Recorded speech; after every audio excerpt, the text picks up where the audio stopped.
బాయిలో ఏం ఫ్రెండ్స్, చేస్తున్నావు ఇక్కడ మావా? చూడండి. భారతనాట్యం ఇక్కడ చేస్తున్నాను. ఇద్దరు బాయిలోకి ఫ్రెండ్స్ ఎందుకు వస్తారు? బాయిలో ఒకటి నీళ్ళు తాగడానికి వస్తారు, లేదంటే చచ్చేదానికి వస్తారు. టీల్ తాగడానికి మాత్రం వస్తే బాయిలో ఏం తాగొద్దు మావా. చేస్తున్నావు అంటే అంటే టీల్ తాగడానికి సామంటాం. వచ్చిన అట్ట బాయిలో కాదు ఏం మావా. చేస్తారు ఆ నీళ్ళు దూకడానికి క్లీన్ గా వస్తారు లేదు టీల్ మావా. తాగడానికి ఓ, వస్తే అదా? నీళ్ళు పైన నీళ్ళు బాగాలేవు, తోసేనాం అనుకో, ఎందుకు తాగదు కింద మామ నుంచి అని క్లీన్ గా ఉండే చెప్పేసి వాటర్ పైకి వస్తాయి. అప్పుడు దాన్ని తాగొచ్చు. పైన ఉన్న దర్శనం ఇట్లని నాకు కూడా దాహంగా ఉంది ఇట్లా మావా. అంటే మరి రా, తేటగైతే తాగు. కింద వస్తున్నా. నీళ్ళు తాగొచ్చు అని చెప్పేసి ఎవడ్రమ్మా బాయ్ అంటాడు. కాడా? అప్పుడు దగ్గరకు వచ్చి ఈ బాయ్ ఓనర్ వస్తున్నాడు మావా. ఓనర్ వస్తే వస్తున్నాడు అంటే ఏమంటాడు? ఓనర్ మనం నీళ్ళకి వస్తున్నాడు టీల్ తాగుతుంటే తాగడానికి దానికి ఏమంటాడు? వస్తున్నాడంటే ఆయన ఈ బాయిలో లేదు చేపలు మామ వదులున్నాడు మావా. ఓనర్ ఇలా మన చేపలు చేపలు వేసాడు దొంగతనం పట్టుకోవడానికి చేసేదానికి వచ్చానని చెప్పేసి అనుకుంటాడు. ఇది చేస్తారని చెప్పేసి అంటాడు. సచ్చినరా. అలాగైతే మనం ఐడియా. ఊపిరి బిగబట్టి ఊపిరి బావిలో బిగబట్టి నీళ్ళని దాచుకోవచ్చు అని చెప్పేసి తాగుతాం. అంటాడు. నిలిపిన తర్వాత లేద్దాం.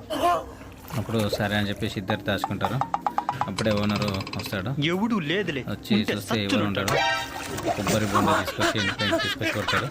అప్పుడు మళ్ళీ లేస్తారు ఊపిరి బిగబట్టిన తర్వాత ఎవరు ఉన్నారు అనుకుంటారు. తర్వాత ఎవరు లేరని చెప్పేసి వెళ్ళిపోతాడు. చూడండి అతనికి